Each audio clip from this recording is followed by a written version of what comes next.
안녕하세요. 저는 50대 남자입니다. 오늘은 정말 영화보다 더 영화 같고 드라마보다 더 드라마 같은 제 기구한 인생사를 좀 들려드릴게요.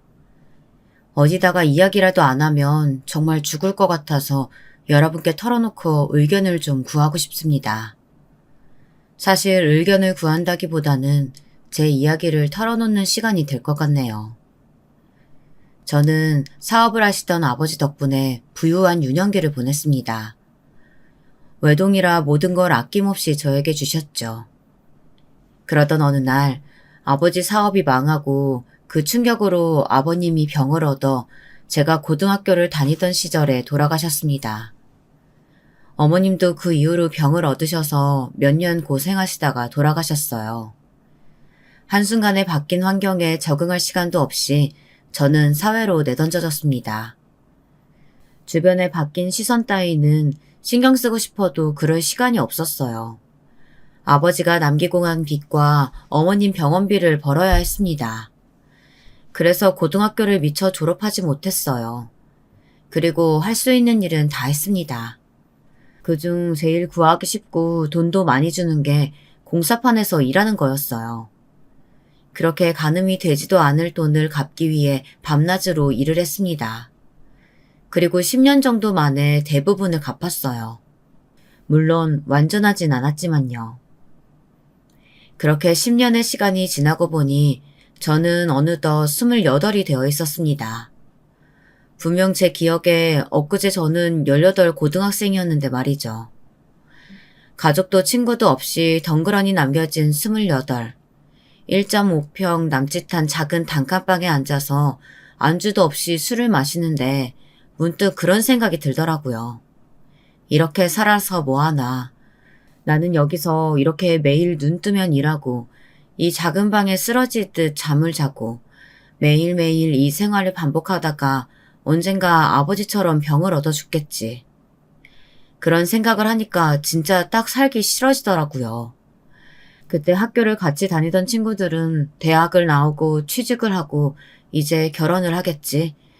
나에게는 절대 허락되지 않는 삶. 술도 한 잔 들어갔겠다. 그냥 이대로 죽어버리자 싶어서 자취방 앞 슈퍼에 번개탄을 사러 갔습니다.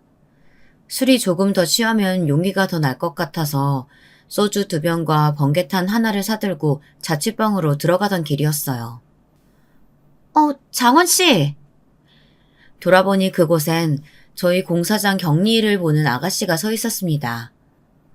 오순영. 그녀는 참 고왔어요. 홀어머니를 모시고 살았는데 그늘이라곤 전혀 느껴지지 않는 언제나 밝은 얼굴을 하고 있었습니다. 예쁜 얼굴 탓에 여기저기서 추파도 많이 던졌어요. 험한 남정네들밖에 없는 판이잖아요. 공사판이라는 곳이. 저도 잠시 그녀를 마음에 둔 적도 있었습니다. 착한 성품, 예쁜 얼굴, 그 공사판에서 일하는 남자라면 그녀를 마음에 두지 않은 사람이 없었어요. 안녕하세요. 안주도 없이 술 마시게요? 그러면서 씩 웃더라고요. 그날 연탄구이 집에서 둘이서 술을 마셨습니다. 살아온 이야기, 앞으로의 이야기들을 하면서요. 나중에 듣고 보니 그날 번개탄 든 걸 보고 말을 걸었다고 하더라고요. 오늘 혼자 두면 안 될 것 같다고 생각했었대요. 그때 당신 얼굴이 진짜 곧 죽을 사람 같았거든요. 가만히 두면 내일 초상 치르겠다 했어요. 나는 당신이 나 좋아해서 말건 줄 알았는데. 그것도 맞아요. 그렇게 저희는 연애를 시작했습니다. 그녀는 생각했던 것보다 훨씬 예쁜 사람이었어요. 얼굴보다 마음이 더 그랬습니다. 주변에서 김 씨는 무슨 복이냐고 다들 그럴 때 저도 진심으로 그렇게 생각했어요. 세상이 내게 시련만 주는 건 아니구나 하고요. 죽지 말고 한번 살아보라고 천사를 보내준 거라고 생각했습니다. 아내의 집에서는 처음에 저를 탐탁치 않게 생각했어요. 당연하겠죠. 뭐 하나 가진 것도 없이 학벌도 중졸이라 군대까지 안 다녀온 남자에게 그렇게 꽃 같은 딸을 보내다녀. 저 같아도 정말 쌍수를 들고 말렸을 겁니다. 하지만 저는 아내를 포기할 수 없었어요. 틈만 나면 찾아뵙고 설득했습니다. 아내도 제가 얼마나 좋은 사람인지 장모님께 매일매일 말했다고 나중에 장모님이 그러시더라고요. 내가 졌어. 그래, 결혼해. 그렇게 저희는 연애를 하고 결혼을 했어요. 그녀는 제게 단지 연인이고 아내가 아니라 구세주이자 살아갈 이유였습니다. 연애할 때는 그녀를 보기 위해 살아야 했고, 결혼을 하고 나서는 그녀를 책임지기 위해 살아야 했어요. 그녀의 행복이 곧 제 행복이고, 함께 있는 시간은 고단한 현실을 잊을 수 있었습니다. 항상 불 꺼진 집에만 들어갔었는데, 이젠 불이 켜져 있고, 사람의 온기가 느껴지고, 맛있는 음식 냄새가 나는 그런 따뜻한 집으로 들어가는 게 매일매일이 그냥 꿈 같았어요. 이게 사람 사는 행복이구나 싶어서 매 순간이 벅찼습니다. 그러던 어느 날부턴가 아내가 어디가 좀 좋지 않은 것 같더라고요. 워낙 약한 사람이라 제가 걱정을 좀 많이 했습니다. 병원 한번 가봐. 진짜 괜찮아. 내가 더 잘 알지. 그렇게 별거 아니라고 하던 아내가 어느 날 수줍게 말하더라고요. 오빠, 나 임신이래. 3개월이래. 상상도 못했던 이야기였어요. 처음에는 뛸 듯이 기뻤지만 제가 한 아이의 아버지가 된다는 사실이 좀 무서웠습니다. 그 아이의 인생이 나처럼 힘들면 어쩌나 하는 생각에 잠을 제대로 이루지 못했어요. 막노당판에서 벽돌이나 짊어지는 아빠의 아들, 평탄할 리 없는 인생이잖아요. 아내는 제 이런 고민을 다 알기라도 한다는 양 말하더라고요. 내 아들인데 착하고 예쁠 거야. 그런 건 다 괜찮아. 좀 부족해도 우리가 사랑으로 잘 키우면 되지. 오빠는 나랑 오빠 사이에 아기가 생긴 게 싫어? 나는 너무 행복한데. 그날 이후 앞으로 아내와 뱃속의 아이를 위해 더 열심히 살아야겠다 결심했습니다. 일을 더 늘렸습니다. 사람들은 거기서 어떻게 더 늘리냐 독하다 했지만 정말 세상에 못할 게 없었어요. 없던 힘도 솟아나는 것 같았습니다. 그리고 불러가는 아내의 배를 보며 함께 행복해했어요. 아가야, 곧 엄마랑 아빠랑 만나자. 하지만 그런 행복도 잠시뿐이었습니다. 원래 몸이 약했던 아내는 임신 기간에도 내내 고생을 많이 했어요. 임신 중독증이랬나? 산모가 위험할 수도 있다는 이야기를 들었을 때 저는 정말 단 1초의 고민도 없이 무조건 아내를 살려달라고 했습니다.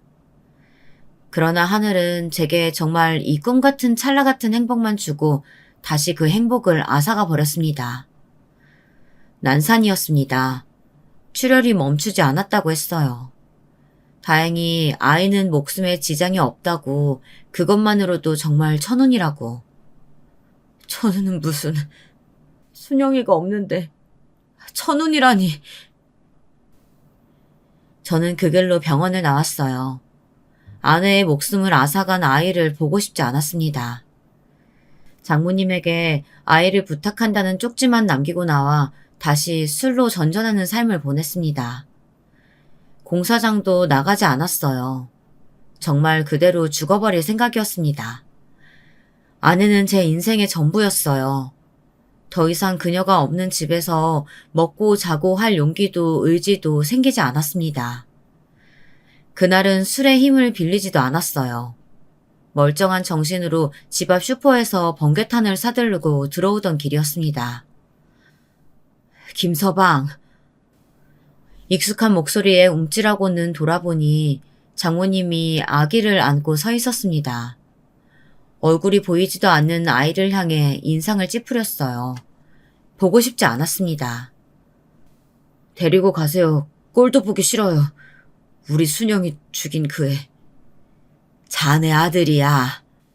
장모님이 못 키우시겠다면 어디 고아원에라도 가져다 버리세요. 그냥. 그게 무슨 소린가. 순영이가 목숨 걸고 낳은 아이네. 하늘에서 얼마나 슬퍼하겠나.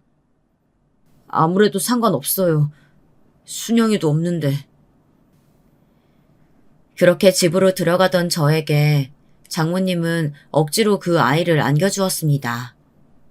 그때 처음으로 아이의 얼굴을 봤어요. 얼굴도 보지 않고 병원을 나왔었거든요. 순영이랑 똑같지? 그랬습니다. 아이의 얼굴은 정말 놀라울 정도로 지 엄마를 쏙 빼닮아 있었어요. 그 얼굴을 보고 그 자리에서 주저앉았습니다. 그리고 정말 펑펑 울었어요. 아내가 죽고 그렇게 운 건 그날이 처음이었습니다. 시간이 좀 지난 뒤 들어보니 장모님은 일부러 아이를 제게 주고 가신 거더라고요. 제가 죽을까봐 말이죠. 그렇게 제 두 번째 생명줄은 제 아들이 되었습니다. 지 엄마를 쏙 빼닮아 예쁜 아들. 그 아들을 두고 죽을 수는 없었어요. 저는 그렇게 다시 공사판으로 나갔습니다. 일하는 시간에는 장모님이 아이를 봐주셨어요.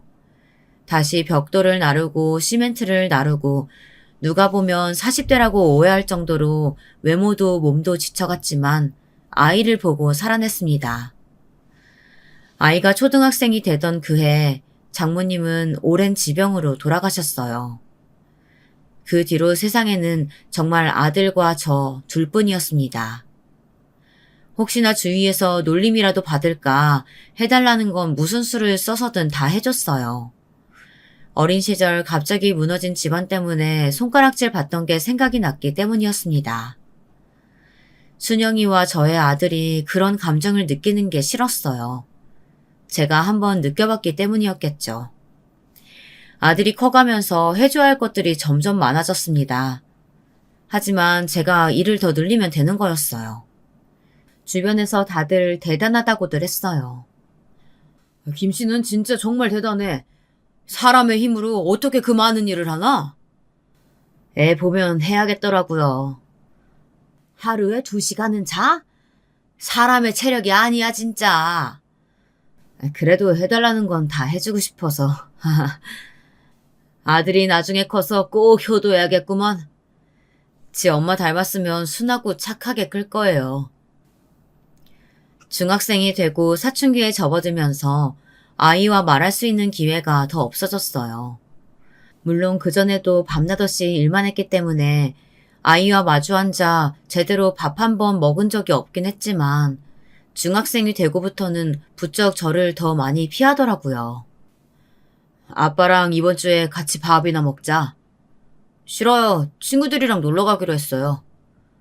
그럼 엄마 제사에는 일찍 들어올 수 있지? 몰라요. 방에 들어가면 방문을 걸어 잠그고 나오지 않았고 집에도 부쩍 늦게 왔어요.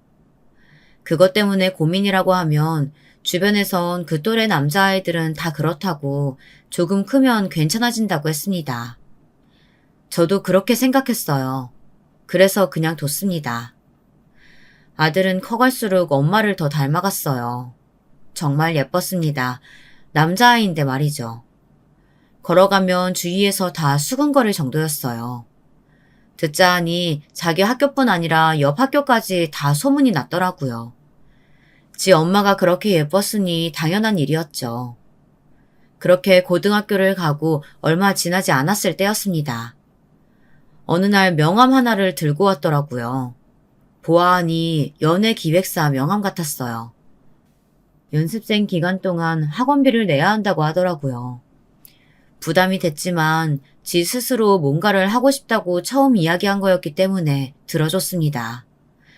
가서 동의서를 쓰고 한 달에 200씩이나 하는 학원비를 냈어요.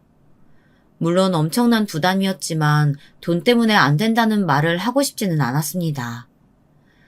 다행히 아들은 데뷔 조인가 어딘가에 들었다고 하더라고요. 곧 데뷔를 하게 될 것 같다고 말이죠. 아이돌을 한다고 했어요. 그런데 회사에서 한 가지 조건을 걸었답니다. 사생활을 노출 안 하는 게 좋을 것 같다고. 아버지가 뭐 하시는 분인지 제 환경이 뭔지 이런 거 다 비밀로 해야 할 것 같아요. 굳이 그래야 하나 싶었지만 회사분들이 집으로 찾아와서 저를 설득하시더라고요. 힘든 집안 환경을 밝히는 게 아이에게 득이 되지 않는다고요. 요즘엔 태어날 때부터 귀족인 애들이 더 인기가 많다나 뭐라나. 우리 아들은 고생한 티가 전혀 보이지 않아서 힘들게 큰 줄도 몰랐다고. 당연하죠. 제가 그렇게 키웠으니까요. 아들은 숙소 생활을 시작했다며 집을 나갔습니다. 그리고는 집에 오지 않았어요. 전화를 하면 늘 연습하느라 바쁘다, 시간 되면 가겠다는 말만 했습니다. 그렇게 얼마가 지났을까요? 어느 날 직장 동료가 헐레벌떡 저를 찾아와 말했습니다. 김씨, 이거 김씨 아들 아니야? 하면서 보여준 영상엔 정말 아들이 환하게 웃으면서 다른 남자 아이들 몇몇과 춤을 추고 노래를 하고 있었어요. 영문을 모르겠다는 얼굴로 보고 있자 동료가 그러더라고요. 아들 데뷔한 것도 몰랐어? 한 2달은 된 것 같던데. 우리 딸이 그러던데 요즘 엄청 인기 많대. 그날 저녁 집으로 돌아가 아들에게 전화를 했어요. 받지 않아서 문자를 남겼습니다. 그랬더니 얼마 지나지 않아 전화가 왔더라고요. 아들, 안녕하세요, 아버님.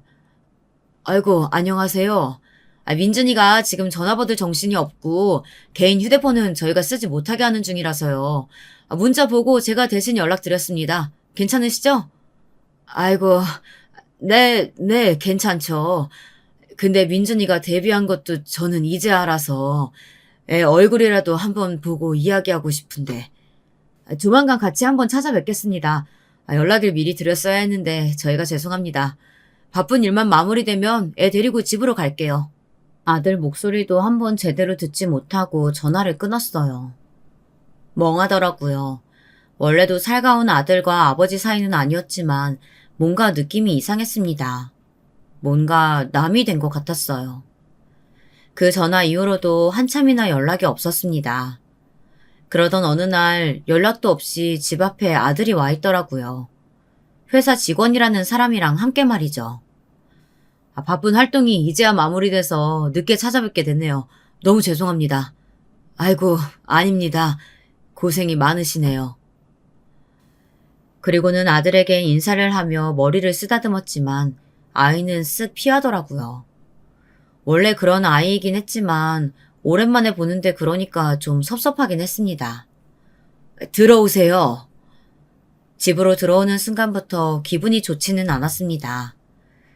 회사 직원이 관찰하듯 저희 집을 살펴보는 것도 그랬어요. 한참을 집 안을 살펴보던 직원이 말하더군요. 단도직입적으로 말하겠습니다. 민준이의 집안 환경을 저희는 비밀로 하고 싶어요. 그게 무슨 말씀이신지. 민준이가 저희 그룹에서 제일 인기가 많습니다. 민준이 얼굴이 잘생겨서도 있지만 민준이가 풍기는 분위기가 왕자님 같다 뭐라나. 그래서 민준이 보고 팬들이 다들 왕자님이라고 불러요. 지 엄마 닮아서 얼굴이 잘나긴 하죠. 네. 근데 아무래도 팬들이 그런 이미지를 좋아하는데 이런 집안 환경이 알려지면 민준이에게 좋지 않을 것 같아서요. 이런 집안 환경. 슬픈 말이긴 하지만 사실이긴 했습니다. 공사판을 전전하는 홀아버지 밑에서 자란 게 자랑거리는 아닌 게 확실하니까요. 그래도 그 전에 민준이를 아는 친구들도 있고 제 지인들도 있고 완전히 숨길 수는 없을 텐데요. 다행히 민준이의 집안 환경 자세하게 아는 친구는 없다고 하더라고요. 아버님께서 아버님 지인들만 좀 단속해 주시면 너무 감사하겠습니다.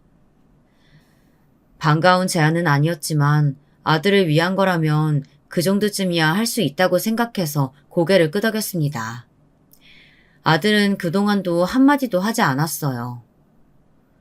이 자식, 아빠한테 데뷔한다 만다 말도 안 하고 오랜만에 와서는 인사 한마디가 없어. 바빴어요. 그 말을 끝으로 다시 입을 꾹 다무는 아들을 보고 서운했지만 환경이 너무 많이 바뀌고 정신도 없는 아들한테 잔소리도 할 수 없어 그냥 보냈습니다. 그날 이후 저는 아들의 얼굴을 아는 모든 사람들에게 입단속을 시켰어요. 다들 뭘 그런 걸 비밀로 하냐 했지만 워낙 좋은 사람들이라 다들 비밀로 해주겠다 하더라고요. 그리고 저도 어디 가서 민준이의 이야기를 하지 않았습니다. 그동안 아들은 더 인기가 많아진 것 같았어요. TV를 틀면 아들의 광고가 나오고 주변에서 요즘 민준이 인기가 엄청 많다라는 이야기를 계속 들었습니다. 그러는 동안 아들은 명절이나 생일에 안부 문자 한두 번 온 거 말고는 집에 오지 않았어요. 처음에는 바쁜가 보다, 정신이 없나 보다 하며 감내했지만 시간이 지날수록 섭섭한 마음은 커져만 갔습니다. 제가 가장 서운했던 건 지 엄마 제사에 연락 한 통 없던 거였어요. 아무리 바빠도 오라고 문자까지 넣었는데 오기는커녕 전화 한 통 없었습니다. 다음날 너무 화가 나서 전화를 걸었어요. 여보세요? 어제 엄마 제사라고 바빠도 오라고 아빠 문자 못 봤어? 일이 있는데 어떻게 가요? 제가 놀면서 안 갔어요? 그럼 그렇다고 문자 한 통도 못 넣어? 문자 하나 못할 만큼 바빴어? 네, 그만큼 바빴어요. 그리고 매년 있는 엄마 제사 한 해 못 챙기면 뭐 큰일 나요? 뭐 이 자식이? 엄마 얼굴도 모르고 엄마가 어땠는지 알지도 못하는데 내가 엄마랑 무슨 정이 있다고 나보고까지 엄마 제사를 챙기라고 그러는 거예요? 아버지만 챙기면 되는 거지. 네 엄마가 어떻게 그렇게 됐는데? 그놈의 너 나타가 그렇게 됐다. 골백 번은 더 들었어요. 그래서 내가 엄마 그렇게 만든 거냐고요. 아니잖아요. 앞으로 이런 일로 전화할 거면 전화하지 마세요. 바빠 죽겠는데. 그리고 뚝 끊어버리더라고요. 다시 전화하니 전화기가 꺼져 있었습니다. 그날 오랫동안 마시지 않았던 소주를 마셨습니다. 속상하다는 말로는 설명이 다 안 됐어요. 슬프고 서러웠습니다. 그리고 먼저 간 아내에게 너무 미안했어요. 내가 잘못 키웠나 봐, 여보. 그 이후로도 아들은 먼저 연락하는 법이 없었습니다. 문자의 답장도 단답형, 전화를 해도 네, 아니요. 얼굴을 안 본 지는 어느덧 2년 정도 지나고 있었어요. 그러는 동안 아들은 더더욱 유명해져서 대한민국에 아들을 모르는 사람이 없었습니다. 섭섭한 마음이 전혀 없는 건 아니었지만 돌려받자고 아들을 키운 것도 아니고 그 아이를 제대로 키워야 한다는 생각에 저도 목숨을 부지하고 살았으니 고생한 대가 같은 건 생각하지 않았습니다. 단지 제대로 키우지 못한 건가 하는 생각에 가슴이 좀 아팠을 뿐이었어요. 그러던 어느 날 제 계좌로 거액의 돈이 입금되었다는 문자를 받았습니다. 보니까 아들의 이름으로 입금이 되었더라고요. 바로 전화를 걸었습니다. 이게 무슨 돈이야? 3억이라니? 이사부터 하세요. 이사? 어디서 소문났는지 모르겠는데 제 아버지가 판자촌 같은 집에 산다는 소문이 돈다고 회사분들이 그러시더라고요. 일단 이사부터 하세요. 나는 이 집이 편해. 아버지 때문에 제가 안 들어도 될 소리 듣잖아요. 이사하세요. 소문이 크게 도는 건 아니었지만 아는 사람들 사이에서 아름아름 도는 소문들을 들은 모양이었습니다. 김민준이 사실은 가난한 집 아들이고 아들이 성공했는데 아버지는 아는 척도 안 한다고 말이죠. 이사를 하고 싶은 생각은 하나도 없었지만 그런 소문이 돈다고 하는 것을 또 모른 척할 수는 없었습니다. 아들이 준 돈으로 근처에 적당한 아파트로 이사를 했어요. 이삿날 지인들이 찾아와서 아들 잘 키웠다고 입이 마르도록 칭찬을 하더라고요. 그러고 또 연락 한 통 없는 아들을요. 서러웠습니다. 무얼 바라고 키운 건 아니었지만 그래도 키운다고 키웠는데 아니 사실 제 능력 이상의 것들을 해주면서 최선을 다해 키웠는데 아들이 저를 짐짝 취급한다는 생각이 드니까 말이에요. 고맙다는 소리 한 번 없이 말이죠. 그래도 아쉬운 소리 안 하려고 노력했습니다. 그래서 어느 날 말했어요. 더 이상 나를 챙기거나 신경 쓰지 않아도 된다고요. 대신 엄마 제사만은 챙기라고 말이죠. 저는 그거면 됐다고 생각했습니다. 뭘 바라고 아이를 키운 것도 아니고 아들 키우면서 저도 이 지옥 같은 삶을 살아낸 것도 맞으니까요. 그래서 아이에게 더한 걸 바라지 않기로 했습니다. 그냥 지 엄마가 자기 낳다가 그렇게 된 것, 그거에 대한 감사함만 느끼면 그걸로 됐다 생각하기로 했어요. 그렇게 또 아들의 얼굴을 못 보고 살았습니다.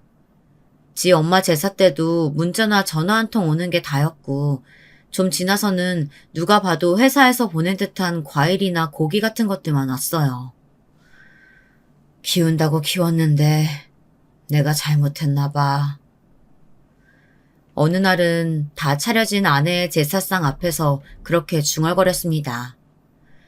그냥 허망했어요. 아들을 낳다가 목숨을 잃은 아내도 그 아내가 남긴 아들을 키우자고 죽자 사자 일만 했던 지난 날들도 말이죠. 지인들은 그게 어디냐. 그래도 아버지라고 집도 사주고 용돈도 주고 그러지 않냐. 요즘 같은 세상에 말년에 고생 안 하게 해준 것만으로도 복이라고요. 그러던 어느 날이었습니다. 속만 상해서 TV도 잘 보지 않는 저에게 공사판에서부터 오랜 인연이었던 박 씨가 찾아왔어요. 술을 사들고 말이죠. 그는 오래된 인연이라 아들 얼굴도 제 사정도 모두 알고 있는 사람이었어요. 요즘도 TV 잘 안 봐? 그 자식 얼굴만 보면 괜히 마음이 심란해져. 근데 안 나오는 것이 없더만.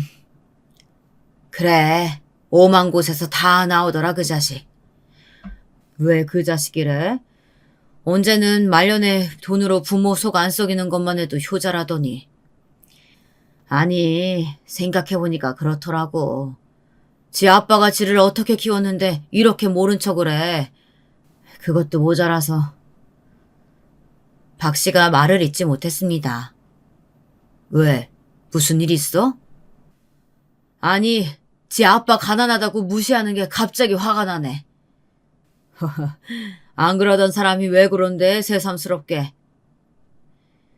원래는 그런 말을 일체 하지 않던 사람이 갑자기 술을 사들고 찾아와 그런 말을 하니까 이상하더라고요. 무슨 일이 있나 싶어서 물어봤지만 대답하지 않고 술만 푸길래 아, 그런가 보다 했습니다.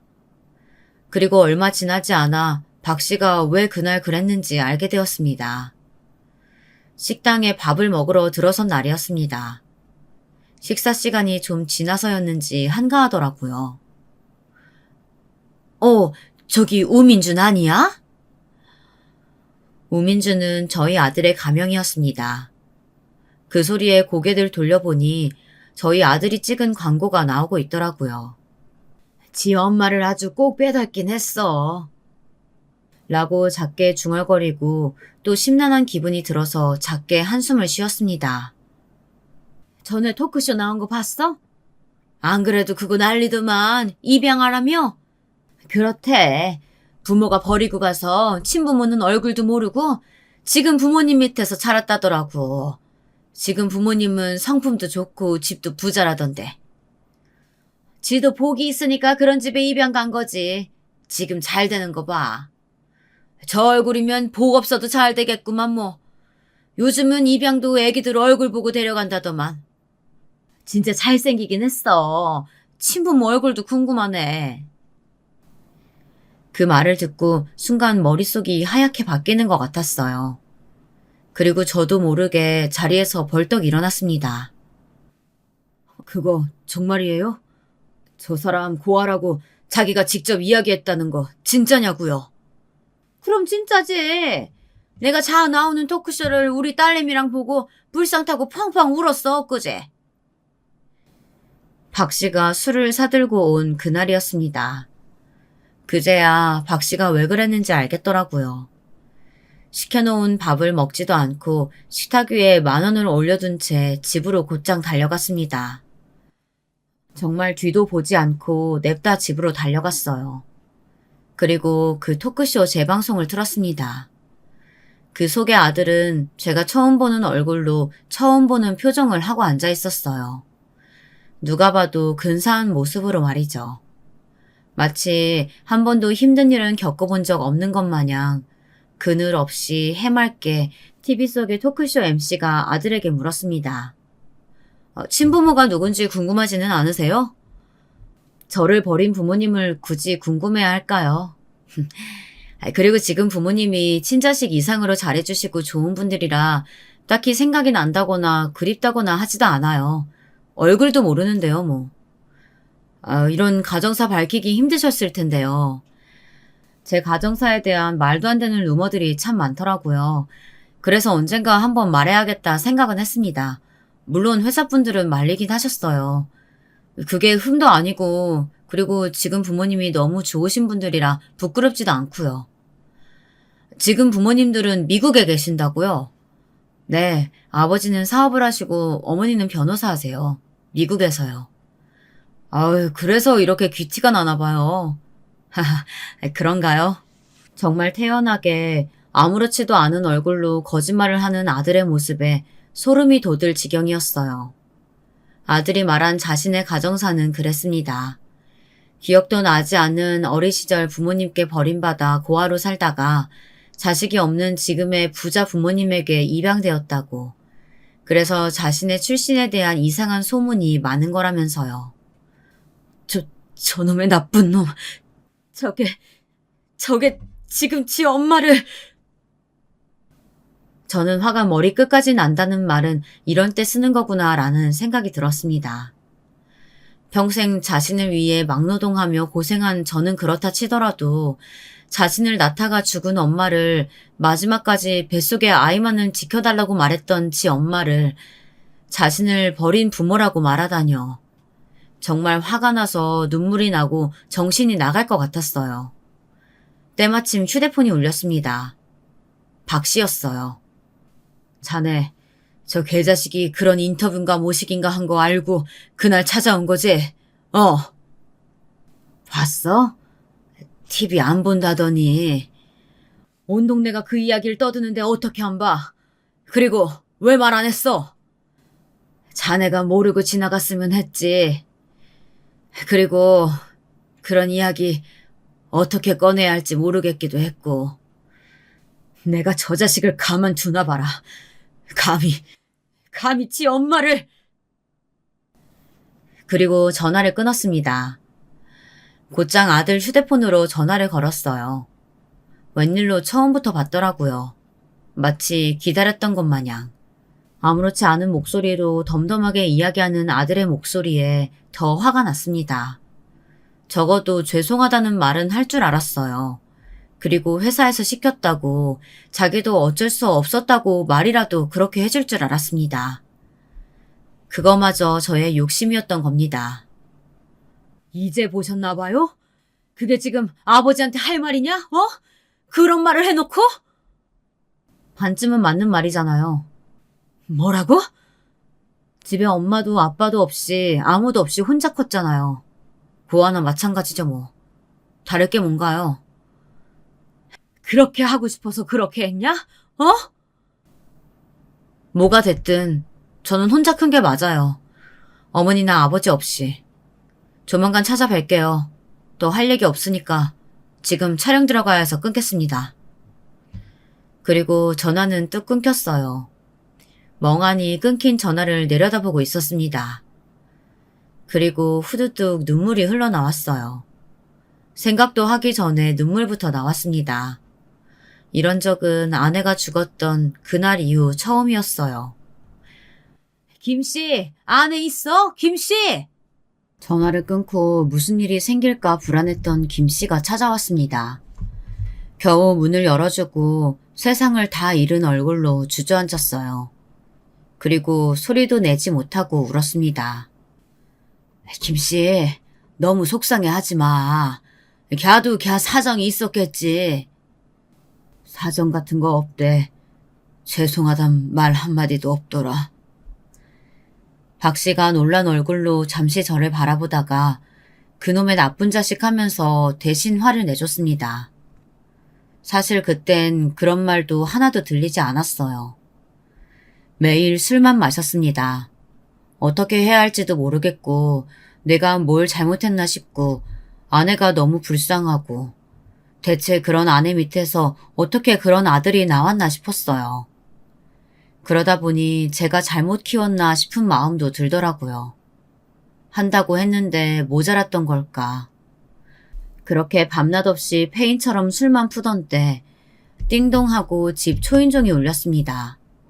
요즘 수시로 박 씨가 찾아와서 제 동태를 살펴대는 턱에 저는 또 박 씨인 줄 알고 별 생각 없이 문을 벌컥 열었어요. 하지만 그곳엔 박 씨가 아닌 아들이 서 있었습니다. 어떤 남자 둘과 함께 말이죠. 이 시간에 술 드셨어요? 아들이 풍겨오는 술 냄새에 인상을 찌푸리며 물었습니다. 그 전화를 받을 때만 하더라도 눈앞에 보이면 한 대 치기라도 하고 싶었는데 지 엄마를 꼭 빼닮은 얼굴을 보니까 그럴 힘도 안 생기더라고요. 누가 봐도 우리 순영이 아들인 그 얼굴 말입니다. 아들이 위아래로 저를 훑어보더니 집 안으로 들어왔습니다. 그리고는 집을 둘러봤어요. 그러고 보니 이사가라고 돈을 주고도 한 번도 찾아오지 않은 집이었습니다. 어쩐 일이냐, 생전 안 오더니. 조만간 별일 있다고 했잖아요. 그리고 부엌 식탁에 앉더라고요. 남자 한 명이 아들 옆에 또 한 명은 뒤에 서 있었습니다. 아무리 아들이 밉다고는 하지만 같이 오신 분들이 손님이고 하니 식탁에 소주병을 치우고 음료수 한 병을 내주려 냉장고 문을 열었습니다. 금방 끝나니까 그냥 앉으세요. 명령하는 말투였어요. 정이 좀 없고 툴툴거리긴 해도 저런 애는 아니었는데 어쩌다 저렇게까지 변했나 싶었습니다. 아들을 향해 인상을 찌푸린 채 앉았습니다. 무슨 이야기냐? 이 변호사님, 같이 온 옆에 앉은 사람은 변호사인 것 같더라고요. 아들이 자신을 부르자 가방에서 서류 2장을 꺼냈습니다. 그리고 제 앞으로 내밀더라고요. 이게 뭔가 하는 얼굴로 그들을 바라봤어요. 보세요. 보시고 이야기하시죠. 몹시 사무적인 말투였어요. 마치 처음 본 남을 대하듯 말이죠. 그 말투와 얼굴을 괘씸하게 생각하며 윗장의 서류를 먼저 꺼내봤습니다. 그리고 정말 망치로 머리를 한 대 맞은 듯한 느낌을 느꼈어요. 그 서류는 다름 아닌 비밀 유지각서였습니다. 제가 그 어디서도 자신이 아들이라는 사실을 밝히면 안 되는 그런 내용을 담은 각서였습니다. 지금 이게 뭐냐? 읽으셨으면 아실 거 아니에요. 서류상으로 확실하게 해두고 싶어서요. 어디 가서 절대 발설하시면 안 된다는 내용이에요. 호주제 폐지로 호적 정리는 불가능하대고. 할 수 있다면 하고 싶다는 말투로 그렇게 말하더군요. 정말 기가 찼습니다. 지금 이걸 나보고 사인하라고 가지고 온 거냐? 어? 그럼 그걸 왜 가지고 왔겠어요? 흥분하지 마시고 다음 서류도 보세요. 정말 말이 나오지 않았지만 어디까지 하는지 보자는 마음으로 다음 서류를 꺼내봤습니다. 거기에는 비밀 유지 각서에 서명하면 10억을 입금해준다는 내용의 서류와 아파트 한 채의 계약서가 들어있었습니다. 멀뚱히 보고 있는 저에게 아들이 먼저 말을 꺼냈습니다. 그 아파트 지금 시세가 대충 15억 정도 돼요. 그리고 현금 10억 드리고 이 집 팔면 또 돈이 생기겠죠. 그 돈까지 모두 드리는 거예요. 돈을 줄 테니 아버지 소리는 어디 가서 하지 말라. 그 말이냐 지금? 네. 그게 지금 키워준 애비한테. 평생 공사판에서 흙만 만지시던 분이 이런 큰 돈 언제 만져보겠어요. 그냥 사인하시고 돈 받아가세요. 그 편이 아버지한테도 좋으니까. 네가 나한테 어떻게... 대체 저한테 뭘 해주셨길래 매번 그렇게 억울해 죽겠다는 반응이신 거예요? 솔직히 저희 사이에 뭐 아버지 아들 간의 정이 어딨어요. 얼굴 보고 밥을 몇 번이나 먹었다고. 그리고 얼굴도 모르는 어머니 좀 그만 앞세우세요. 제가 저 나태가 돌아가시라고 했냐고요. 왜 저한테 그 한풀이를 하시는 거예요 대체? 그때였습니다. 누군가 문을 벌컥 열고 들어왔습니다. 박 씨였어요. 아니, 지금 자네 말 다 했어? 박 씨가 불같이 화를 내며 집 안으로 들어왔어요. 얼마나 화가 났는지 신발도 벗지 않은 채였습니다. 누구신데 이러세요? 박 씨가 고래고래 소리를 지르기 시작했어요. 제가 내야 할 화를 대신 다 내주던 말입니다. 자네, 아버지가 자네를 어떻게 키웠는데 이런 배은망덕한 부족함 하나 없이 키우겠다고 남들 몇 배로 일해가면서 입에서 나오는 건 다 해주면서 키웠는데 공사판에서 그러기가 어디 쉬운 줄 알아? 그런 아버지 감사하다고 업고 다녀도 모자랄지언정 부모 자식 연을 끊자고 찾아와? 아저씨가 대체 무슨 상관인데 끼어드세요? 이건 저희 가족 일이에요. 가만 듣고 있었는데 그 소리에 코웃음이 나오더라고요. 가족일? 너 지금 그 가족 그만하자고 찾아온 거 아니냐? 그랬더니 아들이 입을 꾹 다물고선 저를 보더군요. 박 씨가 대신 화를 내주는 걸 보면서 머리가 차갑게 식었던 것 같습니다. 손에 떨림도 없어졌더라고요. 숨을 몰아쉬고 차분하게 아들에게 말했습니다. 나에 대한 고마움은 몰라도 된다. 나도 네 엄마 죽고 따라 죽으려던 거 그래도 순영이가 낳은 아들은 키워야지 싶어서 산 것도 맞으니까. 그래도 너 낳다가 죽은 니네 엄마한테 네가 이러면 안 되지. 그건 사람된 도리가 아니지. 몇 번을 말해요. 얼굴도 모르고 기억에도 없는 어머니한테 제가 무슨 정이 있다고 계속 그걸 강요하시는 건지 모르겠다니까요. 제가 낳아달라고 사정한 것도 아니고 그것 또한 어머니의 선택이셨던 거죠. 그리고 이미 죽고 안 계신 분 때문에 제가 왜 힘들어야 돼요? 왜? 그렇게 애틋하고 소중하면 아버지나 어머니 챙기고 기억하고 품고 사세요. 저한테까지 이러시지 말고. 이 자식이? 저는 제 할 말 다 했으니까 가볼게요. 거기 사인하시고 연락 주세요. 화난다고 막 지르지 마시고 생각 잘 하셔야 합니다. 아버지가 평생 꿈도 못 꿀 돈이에요. 그리고는 변호사와 매니저를 대동하고 돌아가더군요. 문이 닫히고 의자에 털썩 주저앉았습니다.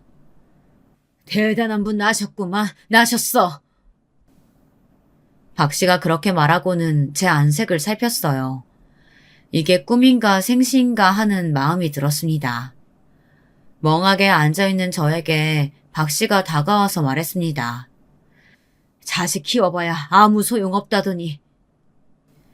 한참을 그렇게 저를 다독이던 박 씨가 돌아가고 아들이 남기고 간 서류를 보며 찬찬히 생각에 잠겼습니다. 저를 무시하고 아버지 삼지 않겠다는 건 괜찮다 여겼어요. 아니 괜찮지 않았지만 참을 수 있었습니다. 하지만 지 엄마를 그렇게 이야기한 건 도저히 참을 수도 참아지지가 않았습니다. 그래서 생각했습니다. 이대로 순순히 아들이 원하는 대로 해줄 수는 없다고 말이죠. 집에 있는 가장 멀끔한 옷을 차려입고 아내의 납골당에 먼저 들렀어요. 그리고는 아내에게 인사를 하고 아들의 회사로 갔습니다. 민준이 애비 되는 사람이라고 하니 바로 사정이 나와서 만나주더라고요. 서류 가지고 오신 거죠? 잘 생각하신 거예요.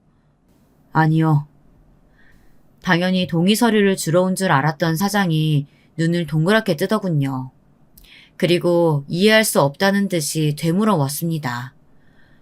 평소에도 잘 안 보던 아들이셨잖아요. 이제 와서 달라질 것도 없고 그냥 서류에 사인만 하면 되는데 그걸 왜 안 하시겠다는 거예요. 사장이 답답하다는 듯 가슴을 치더라고요. 이미 돌아가신 분 때문에 산 사람까지 이렇게까지 할 필요는 없지 않겠습니까? 그 말에 화를 참으며 말했어요. 그럴 수 있는 사람이 아닙니다. 그러고 싶지도 않고요. 아무튼 저는 제 의사 전달했으니 이 서류는 여기 두고 가겠습니다. 그리고는 돌아서서 나왔습니다. 그냥 없는 셈 치자고 정말 가슴이 미어졌지만 그러자고 그렇게 생각하면서 아들 회사를 나왔어요. 그리고 속상한 마음에 박 씨와 술을 마시고 집에 늦게 들어왔습니다. 그런데 아들이 집 앞에 서 있더라고요. 손에는 제가 사장에게 주고 간 서류가 들려 있었습니다. 저를 보자마자 화가 난 듯 인상을 팍 쓴 아들이 다가왔습니다. 멍청하기까지 하신 분이셨어요? 사인하시라고요. 내가 어디 가서 소문내겠다 한 것도 아니고 네 말처럼 살던 대로 살면 되는데 왜 이렇게 서류에 사인을 받아야 하는 건데? 제가 그렇게 이야기하자 아들 표정이 바뀌었습니다. 그러니까 결국 나중에 본인 발목이라도 제가 잡을까봐 확실히 해두고 싶었던 겁니다. 예상은 했지만 아들 입으로 그렇게 직접 들으니 정말 하늘이 무너지는 것 같더라고요.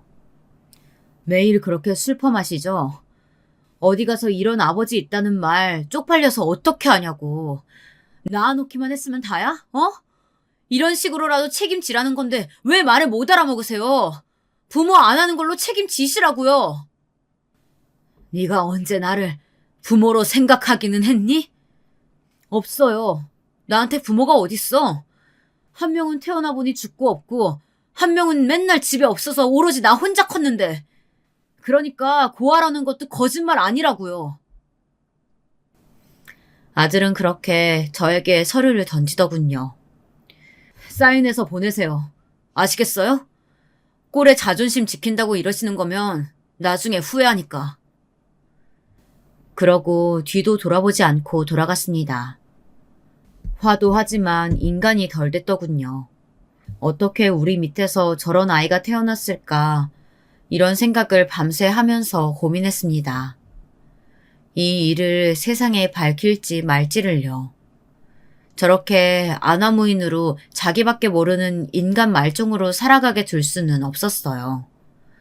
물론 제가 밝힌다고 정신을 차릴지 아닐지는 모르는 일이긴 합니다. 하지만 가만히 저대로 둘 수는 없었어요. 사람들에게 손가락질 받으며 자신이 뭘 잘못했는지 되돌아볼 시간은 가져야 한다는 생각이 들었습니다. 박 씨에게 이 말을 했어요. 박 씨는 그러더군요. 김 씨 마음이 이해가 안 가는 건 아니여. 하지만 그 자식은 김 씨가 그런다고 정신 차릴 것 같지가 않어. 오히려 자기 망하겠다고 자네를 더 원망하겠지. 그리고 그 전에 그 사람들이 자네한테 어떤 소리 할지 어떻게 알아?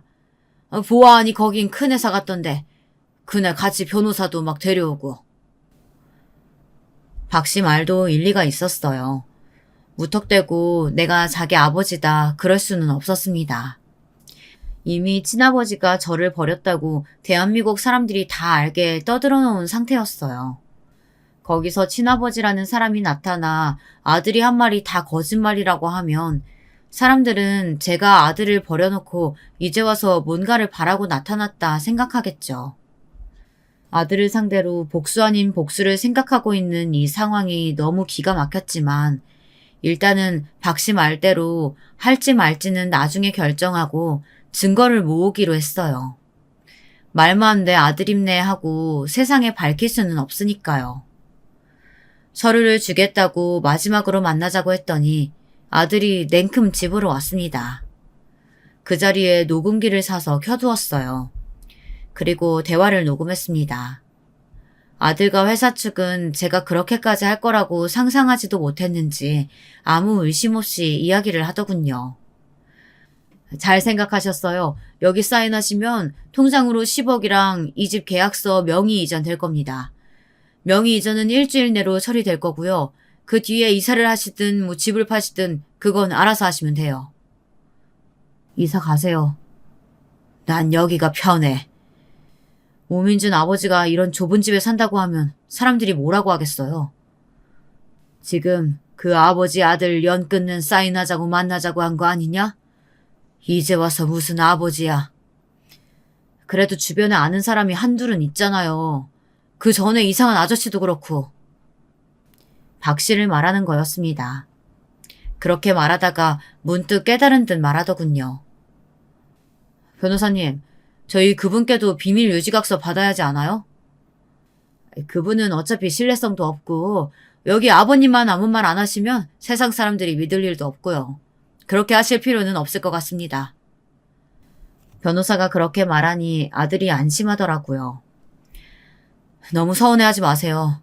어차피 얼굴 한번 제대로 안 보고 키운 아들인데 공사장에서 일하시면서 저 키운 건 이미 차고 넘치게 돈으로 보상 받으셨고요. 부잣집 아들로 이미지 메이킹 다 해뒀는데 아버지 같은 사람이 내 아버지다 하면 그 이미지가 뭐가 되겠어요. 아버지가 그렇게 죽고 못 사는 어머니 그 아들 소원 들어줬다 생각하고 잊으세요. 오늘부터 평생 볼 일도 없을 텐데. 그래, 알겠다. 혹시나 음주나 도박, 사기 이런 거 당하고 돈 다 날리고 와서 저한테 또 달라고 하지 마시고요. 그럴 일 없어. 제 말에 아들이 고개를 끄덕이고는 제가 사인한 서류들을 들고 일어섰습니다. 잘 사세요. 그러고 뒤도 돌아보지 않고 가는 아들을 봤어요. 문이 닫히고 녹음기를 꺼내 녹음이 잘 되었는지 확인했습니다. 한자도 빠짐없이 깨끗하게 잘 되었더라고요. 그 녹음본을 듣고 있는데 정말 드라마 같았어요. 제게 일어난 일 같지가 않고 마치 딴 사람들의 이야기인 것처럼 현실감이 정말 하나도 들지 않았어요. 그날 저녁 잠을 이루지 못했습니다. 그리고 그 녹음본을 박 씨에게 들려주고 또다시 괘씸마다 난리치는 박 씨를 뜯어 말리고 저는 집으로 들어와서 이 긴 글을 쓰고 있습니다. 지금도 TV에는 아들의 광고가 나오고 있네요. 아직 이 글을 등록할지 하지 않을지는 결정하지 않았어요. 만약 이 글이 올라간다면 이 모든 내용을 보시는 거겠고 여기서 제가 뒤로 가기 버튼을 누른다면 이 글은 세상에서 없는 글이 되겠죠. 아들은 숨기고 싶은 그 비밀을 영원히 숨긴 채 본인이 원하는 삶을 살게 될 거고요. 아직도 모르겠습니다. 이게 잘하는 짓인지 아닌지요. 그리고 아내가 있다면 제게 뭐라고 했을지도 말이죠. 그 착한 사람은 분명히 그냥 용서해주라고 했겠죠. 이 글을 쓰면서 돌아보니 아예 지옥과 같은 삶을 산 것은 아니었구나 하고 제 삶도 돌아보게 되네요. 잠깐이지만 부유했던 어린 시절도 있었고 물론 빚 갚느라 고생했지만 사랑하는 아내도 만나서 세상에서 가장 행복한 남자였던 시절도 있었습니다. 그리고 지금의 그 아들을 얻고 세상을 다 가진 것 같은 기분을 느꼈던 적도 있었죠. 아내가 죽고 아이를 키우면서도 마냥 힘들기만 했던 건 아니었습니다. 아들이 자라는 걸 보면서 뿌듯했던 적도 많았어요. 결국 내가 키워냈구나 하면서 말입니다. 물론 지금 이렇게 되어버렸지만요. 17부터 죽고 싶다는 말을 입에 달고 살아온 제가 빚을 갚느라 또 아내를 만나서 또 아들을 키운다고 60이 다 되어가는 나이까지 이렇게 살아있네요. 이 글이 만약 올라간다면, 그래서 제 아들이 이 글을 보게 된다면 마지막으로 하고 싶은 말이 있습니다. 아들아, 나는 이렇게 살았고 너와 네 엄마는 너를 이렇게 반가워했고 그리고 나는 너를 이렇게 키웠다. 물론 생색내려는 건 아닙니다. 이 이야기는 여기서 마쳐야 할 것 같아요. 만약 여러분이시라면 어떤 선택을 하셨을지 궁금하네요. 결국 제가 이 글을 올리게 될지 말지도 말입니다. 긴 이야기 들어주셔서 감사합니다. 안녕하세요. 저는 40대 남성입니다. 최근에 제 인생을 놓고 봤을 때 정말 엄청난 일이 있었거든요. 그걸 말씀드리려고요. 저는 어릴 때 흔히 말하는 학교 폭력의 피해자였습니다. 키도 작고 체구도 작았거든요. 게다가 성격도 소심했고요. 딱 좋은 먹잇감이긴 했죠. 그 때문에 정말 지옥 같은 학창 시절을 보냈습니다. 그 중에서도 저를 제일 심하게 괴롭힌 친구 이야기를 좀 해볼게요. 그 친구는 키도 크고 덩치도 좋았어요. 집이 부자거나 그랬던 건 아닌데 워낙 큰 키와 덩치 때문에 친구들이 모두 그 친구의 말이라면 죽는 신용이라도 할 정도로 학교의 지배자라고 해야 할까요? 그랬습니다. 모두들 그 친구의 눈치를 보고 말을 들었으니까요. 말 그대로 피라미드의 맨 꼭대기에 있었어요. 그 친구에게 처음 찍혔던 날은 중학교 입학식 날이었습니다. 그때부터 저의 악몽이 시작됐어요. 실수로 그 친구와 부딪혔는데 그 친구가 들고 있던 물이 쏟아졌어요. 그 친구의 셔츠로 말이죠. 입학식 날 새 교복을 입고 온 그 친구는 그 일에 정말 불같이 화를 냈습니다. 야, 이스발, 미쳤어? 너 죽을래, 어? 미안, 근데 일부러 그런 건 아니야. 그게 뭐가 중요해? 네가 지금 내 셔츠에 물을 쏟게 만들었다는 게 중요한 거지. 일부러 안 그랬어? 일부러 그랬으면 지금 너는 이 자리에서 죽었어. 미안. 사과 크게 안 해? 안 들리잖아. 미안해. 제가 온 힘을 다해 미안하다고 하는 걸 앞에서 낄낄거리며 비웃더군요. 등치가 조금해서 소리도 작나보다 하면서 서슴없이 제 몸을 제 손가락으로 밀어가면서요. 당시 몸도 약하고 힘도 없었던 저는 그 친구의 손짓 하나에 온몸이 흔들렸습니다. 그 일은 시작에 불과했어요. 야, 나 배고프다니까. 그렇게 말하면 재빨리 뛰어가 빵을 사다 바치고, 나 목말라.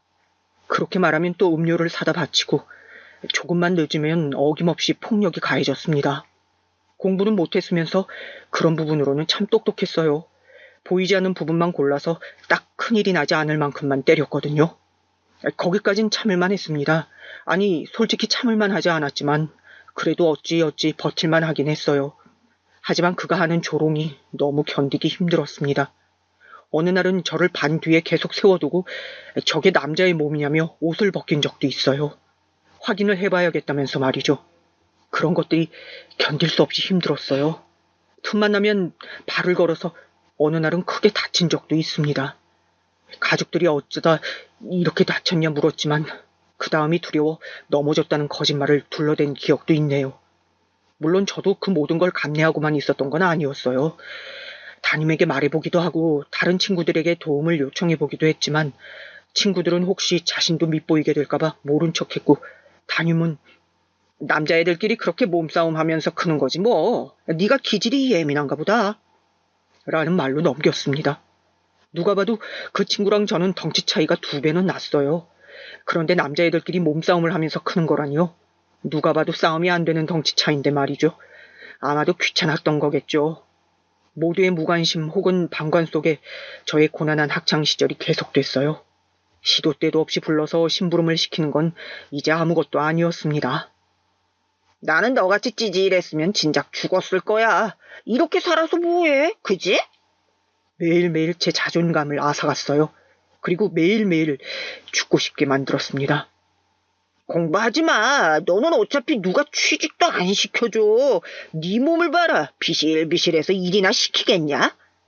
저를 괴롭히고 폭언을 하고 그런 건 이제 이골이 나서 견뎌졌어요. 하지만 한 가지 견딜 수 없는 게 있었습니다. 그건 바로 저희 아버지에 대한 이야기였어요. 어디서 들었는지 저희 아버지가 몸이 불편하시다는 이야기를 들은 것 같더라고요. 니네 아빠 다리 전다며? 장애인이야? 아버지에 대한 모욕은 정말 참을 수 없었습니다. 저희 아버지는 공장에서 일하시다 다리가 심하게 다치셔서 평생을 절뚝거리며 살아오셨거든요. 비가 오면 말도 안 되게 쑤시고 오래 서 있거나 걸은 날엔 다음날 몸살이 날 정도로 아픈 다리를 이끌고 다니며 가족들을 먹여 살리셨어요. 그런 아버지를 욕보이는 말에 견디던 저도 더 이상 견디지 못하고 폭발했어요. 사과해. 제가 그렇게 말하니 그 친구가 기가 찬다는 듯한 얼굴로 저를 바라보더라고요. 놀랐겠죠.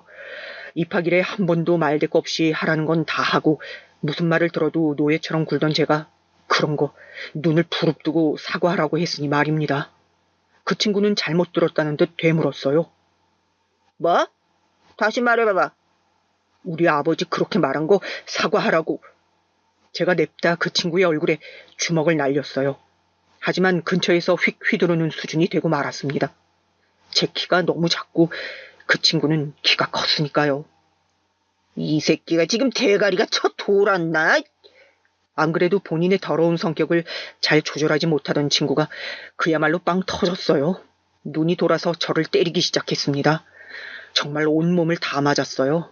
얼굴이 퉁퉁 붓고 피가 나고 보다 못한 다른 친구들이 말릴 때까지 그의 무차별적인 폭력은 계속됐습니다. 결국 저는 쓰러졌고 병원에 입원하게 됐어요. 아무리 다들 입을 다문다고 해도 그 장면을 목격한 모든 이들의 입을 다물게 할 수는 없었을 겁니다. 그리고 병원에 입원까지 한 제가 혹여나 여기저기에 말하고 다니면서 시끄럽게 만들까 염려됐던 담임이 먼저 찾아와 저를 달래더군요. 나는 걔가 너를 이렇게까지 심하게 괴롭히고 있을 줄은 정말 몰랐다. 거짓말이라고 속으로만 생각했어요. 어머니 아버지에게 연신 고개를 숙여 죄송하다 하는 담임에게 마음이 쓰여서가 아니었습니다.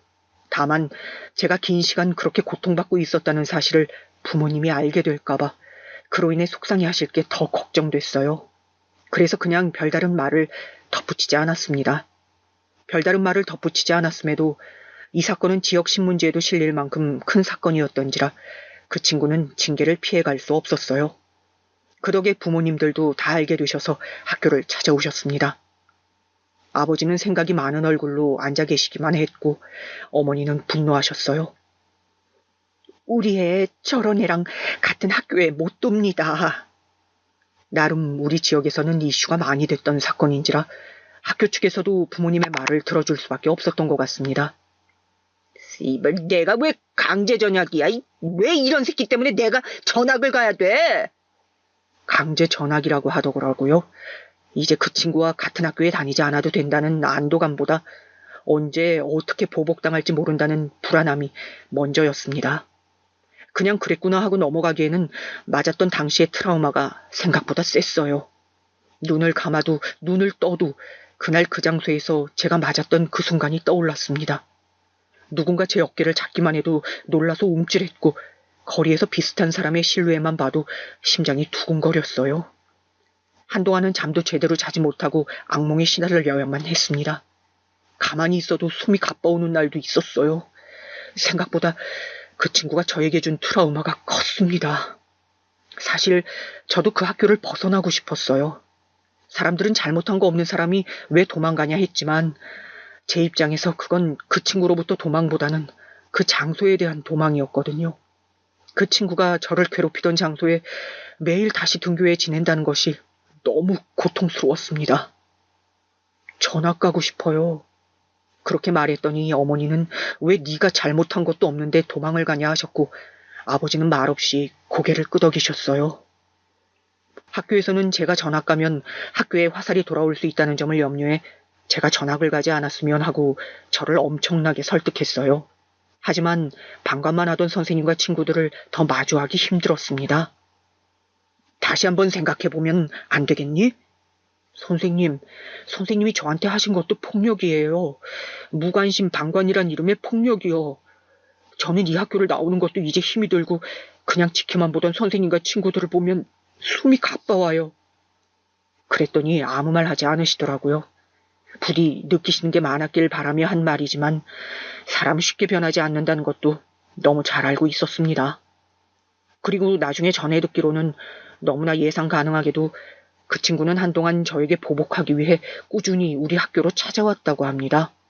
그 모습을 목격한 누군가가 인터넷에 글을 써주지 않았다면 또 제가 다른 학교로 전학 갔다는 사실을 아무도 알려주지 않았다면 그 친구는 아마 계속 거기서 저에게 보복하기 위해 기다렸을 거예요. 그런 아이였으니까요.